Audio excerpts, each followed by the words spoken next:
Itinampok sa Abreño Trade Fair, Food Bazaar at Agri-Fair sa Abra ang iba't ibang lokal na produkto at small enterprises kasabay ng 108th Founding Anniversary at Kawayan Festival ng Lalawigan.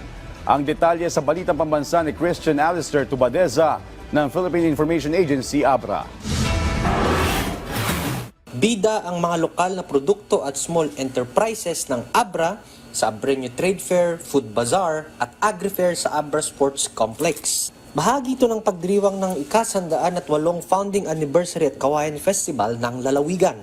Tampok sa food fair ang iba't ibang pagkaing paninda ng 60 food vendors. Makikita naman sa trade fair ang 47 DTI-assisted micro, small and medium enterprises at 29 na guest exhibitors. Itinaguyod naman sa Agri-Fair ang lokal na produkto ng iba't ibang bayan ng Abra. Abra is a province that cradles the heart of Cordillera and is blessed with natural beauty, in fact, agricultural wealth. Abra is special because of its people, resilient, hardworking, and deeply connected to the land.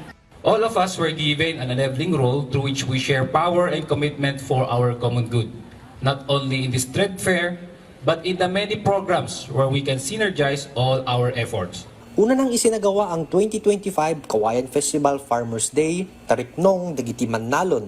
Dito, pumarada ang mga kuliglig na napalimutyan ng mga lokal na produkto gaya ng gulay, heirloom rice, livestock, isda at iba pa. Ito naman ay bilang pagpaparangal sa mga magsasaka at mangingisda ng Abra na walang patid na nagtatrabaho upang may maihain na pagkain sa mesa ng bawat pamilyang Pilipino.